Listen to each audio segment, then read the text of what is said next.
Good morning, folks. Welcome back to Arvin's Kitchen, and today I am going to be picking salt by the road salt pond located in sandy ground. Come on and follow me and let the adventure begin. Alright, folks, this is a flat concrete platform we are looking at. This flat platform is where the walkers used to throw the salt that they picked from the pond. After the salt piled up and drained on the platform, the backhoe would come to take it and pile it up on the opposite side of the pond towards the beach. The road salt pond in sandy ground has a very deep and rich history. This salt pond was once the livelihood of people in Anguilla and brought in much needed income for locals to sustain life. However, when the tourism industry started to bloom, the salt industry started to dwindle. This salt pond is now a natural habitat for plants and animals. In some areas around the pond, you can find the buttonwood mangroves and the red mangrove plants. It is a very good place for bird watching. Now I am going to make way to enter the pond. There are different directions you can enter the pond from.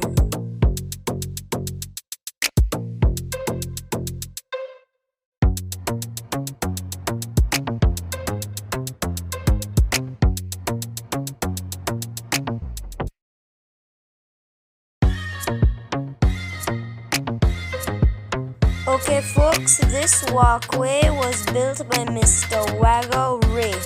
This walkway helps to gain easy access in and out of the pond.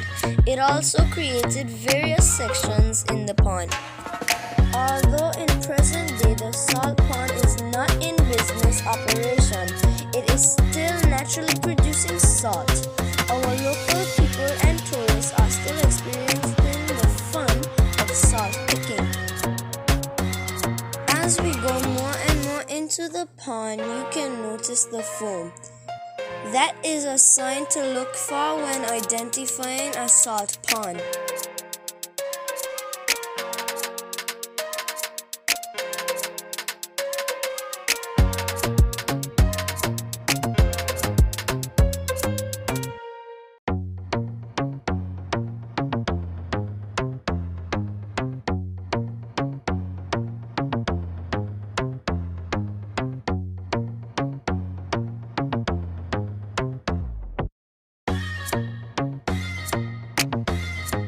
The salt is not visible to the eye as yet. Below the water level is formation of salt crystals. As we go in more further into the pond, you would start to notice it looks like a cloudy sky beneath the water, which forms a thin bed of salt. Are midway into the pond at a cross section of the pathway. You can notice a lot more foam.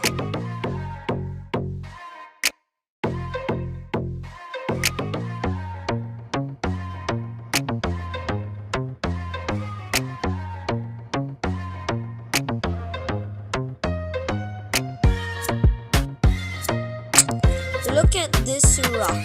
You can notice a beautiful formation of the salt crystals.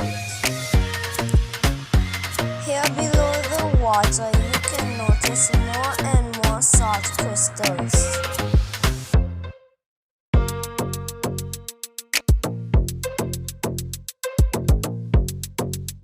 Here is another beautiful formation on a piece of rock. You can notice that the salt is much more thicker on this rock.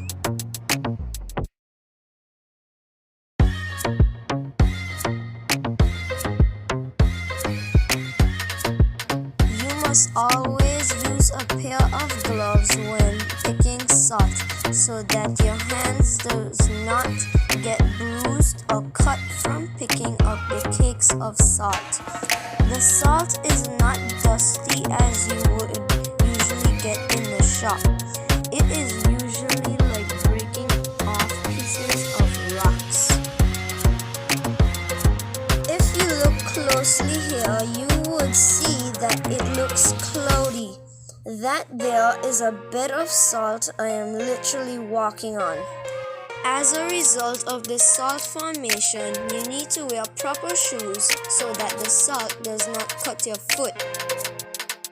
It is not a wise idea to go in the pond barefoot because of some of the spiky formation. It is just a beautiful sight here in the pond this morning.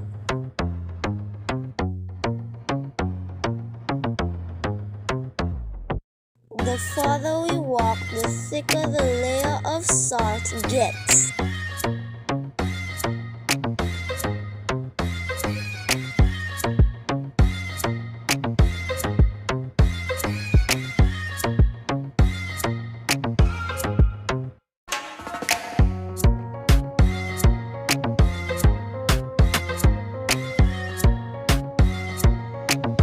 All this you're seeing is layers of salt.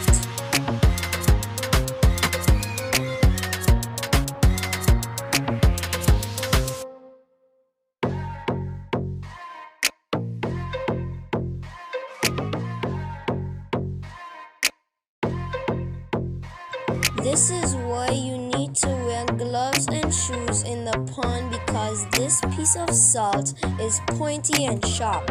It is hard as a rock.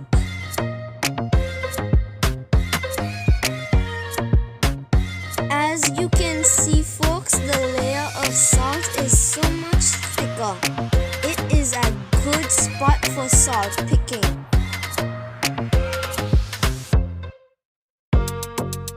Time to pick the salt. First, you have to break through the thick layer. A crowbar was used to help break the salt into small chunks.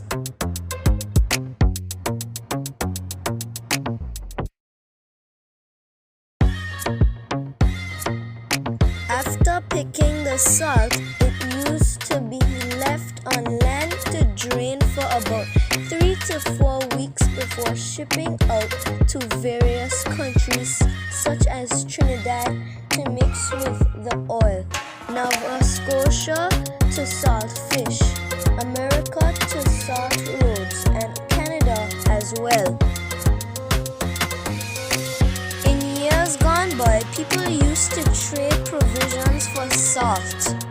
Salt was harvested as early as the Amerindian days. In the 17th and 1800s, Angola exported thousands of barrels of salt. Okay folks, we have collected our salt. Now it's time to make way out of the pond.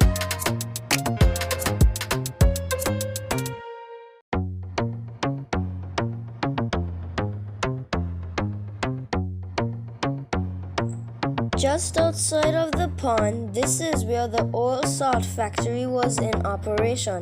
After its closure, due to the rise of the tourism industry, the building was functioning as the popular pump house, restaurant, and bar. However, it got destroyed by Hurricane Irma in 2017. As you can see here, there are still the remains of the equipment used in the salt factory. It has been quite a fun-filled experience for me on this salt picking adventure. I learned a lot, and I hope you learned something too. Visitors coming to the pond, please do not litter the area. Let's all do our part in keeping this natural habitat clean and safe for all to enjoy.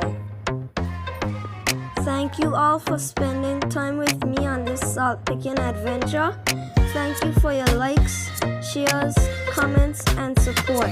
Without your support, these videos would not be possible. Thank you for the motivation. Don't forget to like, share, and subscribe. If you have any more valuable information about the pond, please comment in the comment section below. I'll see you in my next video.